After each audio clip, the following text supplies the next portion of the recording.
what life is about and have a correct understanding of what life is. Right? Sometimes we have a incorrect understanding. Actually, it's most of the time. Or, I'm just being generous, all the time.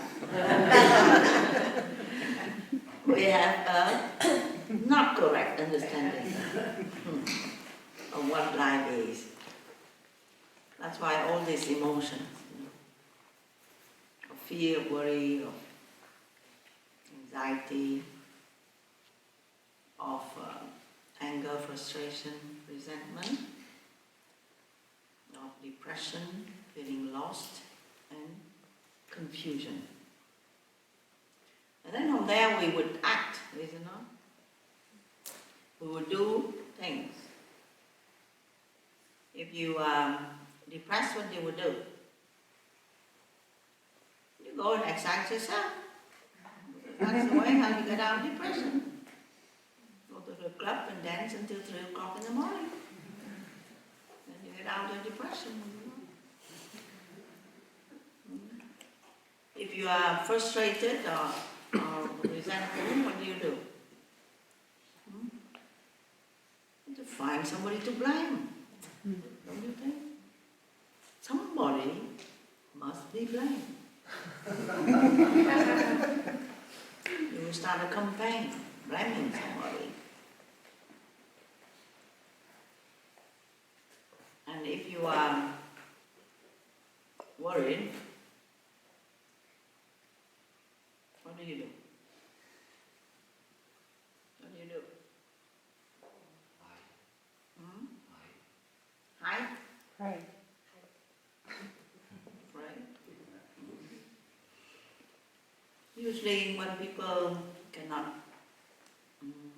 understand, worried, anxious, and they would take some kind of measure. Sleeping pill, right? Some kind of drugs, in order for them not to think, to stop this mind and always bring this idea, that idea. So they would numb their mind, or they use artificial ways how to calm themselves down, or how to break through in their mind to find a place of peace. But if you use artificial way, then what happens? Very, very simple. If you use artificial way to get somewhere, then you get that artificial peace. If you get artificial peace, then what happens? Temporary. Yeah, temporarily you'll be let down, is it not? You'll be disappointed, you'll be let down. And then what happens? You dig yourself deeper into the hole. Why? Because you destroy your instrument. That the body and mind is your instrument in order for you to find your way out. But if you destroy your instrument, because self-destructive behavior, then what will happen? The instrument will become blunt, the instrument will become damaged, and how can you find your way? This instrument is absolutely very powerful, very, very, very subtle. It's like you use an instrument like, who knows, high power tool. You don't just allow anybody to just go and use it or play with it, isn't it? Because you need to be educated. So sometimes we push too much speed, and sometimes you're afraid. So what do? Push the speed and push the brake at the same time. Right? Yeah. And then, whoa, I'm not going anywhere. So then push a little bit more the speed, and push a little more the brake. And what happens? You don't go anywhere. You go anywhere? The engine blows up. To spin. Huh? engine blows up. And then get to the yoga farm.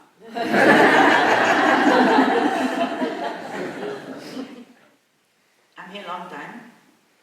I see many times when people come here and I read this chapter from Bliss Divine, the chapter called Life. About Swami Master Sivananda explained and what life is, and I see people gain back their life because they understood what life is about. Okay? So the idea is try to understand the meaning of life so that you can have the proper expectation and also find proper measure. Learn how to deal with life. So now, Swami Sivananda says, life is God in expression. Just one sentence. What does that mean? Life is divine. There is a very sublime meaning to life. Life is joy. Life is flooding of the bliss of the spirit. That means this life is meant to be very meaningful, spiritually meaningful. And because of when you're aware of that, then you become very happy and joyful. But life is a conscious stream. Conscious, that means awareness or knowing. That means the difference between being alive and being dead. Right? Sometime, yesterday or the other day, I told you the story, some story of my story. And I told you how I feel that people are living, like I'm finding people are living like ghosts. What that means? A lack of life. Lack of presence, lack of life. They do things automatically because that's what they think, that's what life is about, that's what they have to do. And they do it without feeling, without meaning, without any kind of connection with their spirit. Like zombies, you know. And like I said, you know, people that take drugs, or medicinal drugs or drugs, what they are? Also, zombies. You know, zombies. I mean, functioning in a disconnected manner to your own soul, to your own self, to your own meaning. But he's saying life is a conscious stream. I mean, if you want to be alive, and you really want to be alive, everyone loves to be alive, because life is very beautiful. So, you need to be conscious. And you need to understand that that consciousness is not what you think.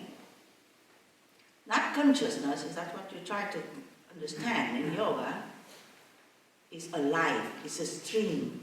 That means, Swami Sivananda says stream, and it is constantly moving, flowing. Life is vibrant. There's life in everything. There's no such thing as inanimate matter. Life is involved in a piece of stone. Life is a journey. It's a voyage. It's a journey.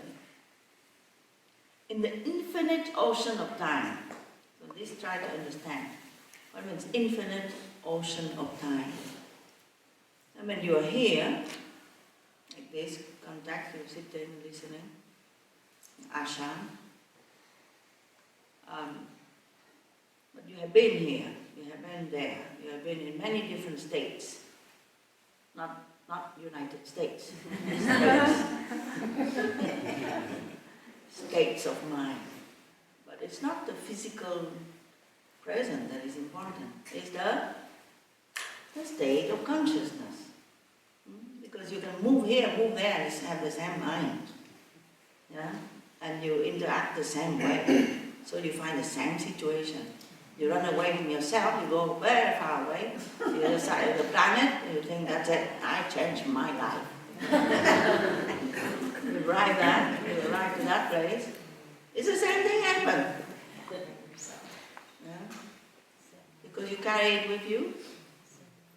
Sometimes you run and bring yourself to the ashram, and the same thing happen. You say, how can it be? Ashram supposed to? No, because you carry it with you in your own consciousness, your own mind. Explain. Life is a journey from impurity to purity. So if something happened that you don't understand, please take this chapter and read again. Because you'll find the answer in one of those words. Okay? Because the meaning of life is right here. The journey is a journey from impurity to purity. Yeah? And it's not the reverse. I mean, from purity to impurity. And oftentimes that's what we do. We don't understand. We do the reverse. Yeah? When we said self-destructive habits, that's what we do. We put more stuff in ourselves that make ourselves not be able to function properly, not be able to see properly. Isn't it? From hatred to cosmic love. Because if you suffer from hatred, when you hate somebody, you say they deserve it. I hate them. They deserve it. I hate them more. You see? But what happened? Then you are the one that suffers. Because you suffer from hatred. It's like poison. It eats your heart. Yeah? So then you need to know, I'm learning my lesson. From hatred to love. I'm learning. Okay? The words that Swami Sivananda, that is really struck my mind, and I love what he said. He said, love little but love long. That's what he said. Yeah? And you say, what is he talking about? I want to love a lot. Yeah? I'm passionate. I want to love a lot. I want to love until I die. But he said, no. This is a man of wisdom. He said, love little, but love long. What that means? Control your mind. Control your emotions. Love is there. Love is real. Yeah? But love of passion and uncontrolled emotion, that's not love. Yeah? Because you change. You have a side effect, you change. And then you suffer. Yeah? But love, all the time, that's what you want. Life is a journey from death to immortality. What that means? From thinking that you are the body, you're getting old, and you're going to die, okay? To the thinking that I am the immortal self. Difficult to think. Life is a journey from imperfection to perfection. So sometimes we hate ourselves or somebody else because we think that they are imperfect or we are imperfect. We expect from ourselves to be perfect. And sometimes we become perfectionist. We want things to happen exactly, everything perfect. And things are not perfect. And you work harder. What that means? You push that pedal harder. But that's not it. You need to actually step back and relax. Because things are not perfect in this life. In that state of consciousness, things are not perfect. You have to shift the consciousness. That's what it means. Okay? That perfection can be found when you shift consciousness, when you understand there is a level of perfection in this life, but not the way how you see it. Life is a journey from slavery to freedom. Okay? So how many times we feel ourselves quite alienated, unhappy, because we feel that we're not free. We want to do something we cannot. Life is, like I said, a cobweb. Yeah? Cling to us. We cannot be free. Right? We want to quit. And sometimes people do this, they quit life. But we are learning how to free ourselves. What's the word I want to say? Slowly. Correctly. That's yoga. Okay? Again, driving. Slowly. Learning slowly. So the same. Yeah? We release ourselves from this feeling of alienation by understanding what makes that I feel like that. What did I think? What did I do that create that problem that I created for myself? How do I release myself? Slowly, correctly. Otherwise, I release myself wrongly. And I get myself deeper in the hole. I will say the quicksand. Yeah? You cannot move so quick. Right?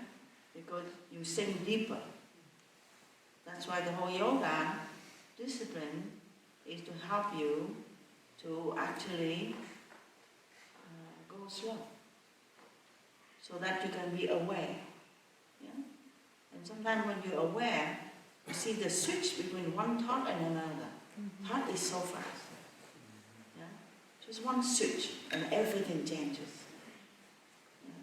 So how do you understand this if you don't go slow? Yeah? And so you just run with that one thought in your mind. And things don't happen the way how you want it and you run faster. Go slow.